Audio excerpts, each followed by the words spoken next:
Oh, hello. So I've been working my way through Harville Hendricks and his wife's book, Making Marriage Simple, 10 Relationship-Saving Truths. And the last two truths in their book are number 4, marriage isn't, so they did 10 and then they added 5 more. So the last two, 4 and 5. Number 4, marriage isn't a disease to be treated, it's a cure. And 5, relationship education must be supported and made available to everyone. So truth number 4, marriage isn't a disease to be treated, it's the cure. And their point here is that in any relationship there are challenges often, okay, or times. But that doesn't mean that the relationship or marriage, the institution of marriage itself is flawed. It just means we're human. Remember Alfred Adler's great saying, have the courage to be imperfect. Actually, I saw something today too about that we all make mistakes, but we learn from, that's how we learn. We learn from our mistakes. None of us are perfect.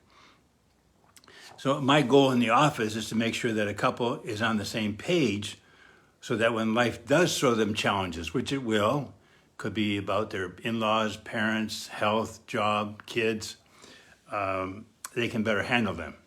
So it doesn't mean that life won't be a challenge, but my goal is that the two people in a relationship are okay, are on the same page so that they can better handle them. The authors state, healthy marriages are the ultimate upstream prevention that can eradicate so much of the downriver cleanup done each day. As a national and global culture, we need to promote the art of creating healthy marriages.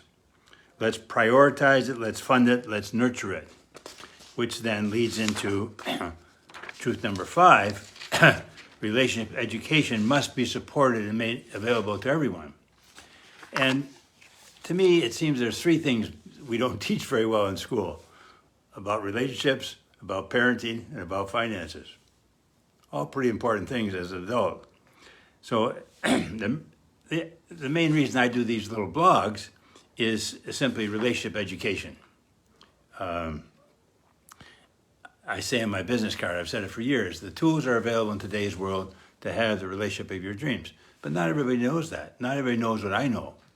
And my job, I think, is to get that information out as best I can. So the authors make the point that, to drive a car, you have to read a book and pass an actual test, both written and on the road. But to get a marriage license, all you have to do is have enough money to buy one. In order to be a doctor, you have to go to school for years. In order to do this, you have to do that. But in order to get married, don't have to do very much. They contend it takes knowledge and commitment to create a healthy relationship. In order for this to happen, the whole culture needs to be supportive. We believe so strongly in this vision that we, along with other leading relationship experts, have started organizing to make it happen. Our goals are twofold. 1, to launch a global movement to raise public consciousness about the essential connection between healthy relationships and a healthy society. And number 2, to establish the support of healthy relationships as a primary social value. Now, think about it. The fact that you're listening to these blogs or you bought their book means you are already a part of the relationship revolution. So keep doing what you're doing, which is recognizing the importance of your relationship and caring for it and each other. And the other thing you can do maybe is share this book or this information with your family and friends. They say for this relationship revolution to happen, we have to have honest conversations, be real about how hard marriage can get, and also believe in the breakthroughs that are possible.